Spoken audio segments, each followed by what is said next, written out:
Doctor साहब को इससे बिल्कुल इख्तलाफ नहीं है कि आप 4% हासिल कर सकते हैं। उनको शदीद इख्तलाफ है 2 इश्यूज़ के ऊपर। एक वो कहते हैं कि आपका बहुत बढ़ा-चढ़ा के कंज़म्पशन का नंबर डाला है, अगर उसको दुरुस्त कर लें तो ग्रोथ का ये नंबर आपका रही सही नहीं रहता।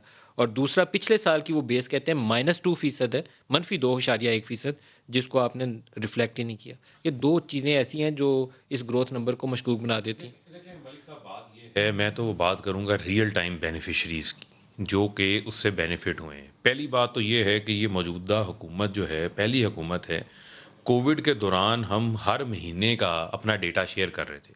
इवन जब पिछले साल हमारी लार्ज स्केल मैन्युफैक्चरिंग नीचे जा रही थी, तो आपको याद होगा, उस वक़्त नीचे जाने वाला रिकॉर्ड भी हमने खुद शेयर किया है। यानी पाकिस्तान ब्यूरो ऑफ स्टैटिस्टिक्स ये रिकॉर्ड शेयर कर रहा था।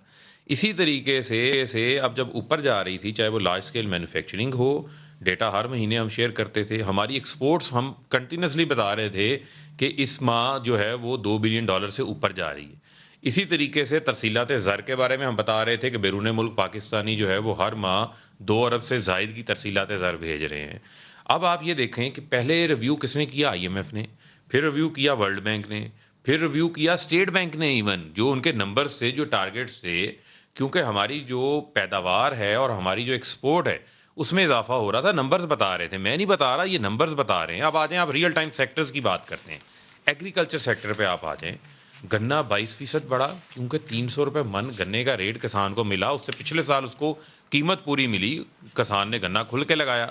इसी तरह इस साल अगर आप देखें, तो जो व्हीट की अल्लाह का शुक्र है, बम्पर क्रॉप हुई है, जो 27 मिलियन मैट्रिक टन इन्होंने अभी फिगर दिया है, मुझे उम्मीद है ये उससे भी आगे ज़्यादा जाएगा। उसमें जो है वो आपका 8.1% इज़ाफ़ा हुआ। जो मकई है, उसमें 7.1% इज़ाफ़ा हुआ। चावल में 13% इज़ाफ़ा हुआ। और ये बड़ी हाई क्रॉप्स में कॉटन में सर फेलियर हुई है। सर कॉटन की रीज़न है ना मलिक साहब, उस पे बाद में कॉटन आते की हैं। जगह लोगों ने ज़रा गन्ना मुझे लगा लिया, मुझे लेकिन सर बाकी बड़ी क्रॉप्स सर में गुज़ारिश कामयाबी सुन है। लेना, कॉटन पे मैं आता हूँ ना, वो बाद में बात कर लेते हैं। लेकिन आप ये देखें कि इन बड़ी जो क्रॉप्स हैं, हाईएस्ट एवर रिकॉर्ड किया गया है। जो हमारी एक्सपोर्ट्स हैं, जो टेक्सटाइल सेक्टर है, डबल डिजिट में चला गया। ये घर बैठे नहीं हुआ। हमने मेजर्स लिए हैं, आपके इल्म में, हमने उनके रिफंड्स जो कि 10 साल से फँसे हुए थे, एक बटन पे दिए। आज आप किसी टेक्सटाइल वाले को फ़ोन करें, डीएलटीएल, आज वो फ़ाइल करता है, सुबह को उसके अकाउंट में होता है। वो जो उसको पेपरलेस हमने कर दिया, जो रिश्वततानी थी उसको ख़त्म किया, जो बीच में मैनली इंटरवेंशन थी उसको ख़त्म किया। इसी तरीके से आप देखें कि हमने जो इनका टैरिफ का बहुत बड़ा इशू था, ये जो तीसरी बार वज़ीर-ए-आज़म बनना था ना नवाज़ शरीफ साहब ने, आँखों पे ऐसी पट्टी बाँधी। सिंध का गैस का रेट कुछ और है, पंजाब का गैस का कुछ और रेट है। मैं सूबाइयत की बात नहीं कर रहा, लेकिन मैं सनत के हवाले से जब बात करूँगा, तो मुल्की सतह पे। इसी वजह से पीएमएलएन के दौर में एक्सपोर्ट्स नीचे आ रही थी, टेक्सटाइल सेक्टर जो है वो बंद पड़ा हुआ था। फैसलाबाद में पावर लूम्स कबाड़ के भाव बिक रही थी। आज आपकी पूर्ण ना सिर्फ जो है वो जो है फुल कैपेसिटी में चल रहे हैं, बल्कि नई मशीनरी लग रही है। और कैसे लग रही है आपको बताता हूँ। स्टेट बैंक ने टफ की स्कीम लेकर आए, जिसमें उन्होंने एलसीज खोली, 500 अरब रुपया दिया, सबसे कम तरीन सरमाए में पाकिस्तान इंटरेस्ट रेट पे पाकिस्तान की तारीख में धड़ाधड़ नई स्प्लेंडर्स आ रहे हैं स्पिनिंग मिल्स के लिए।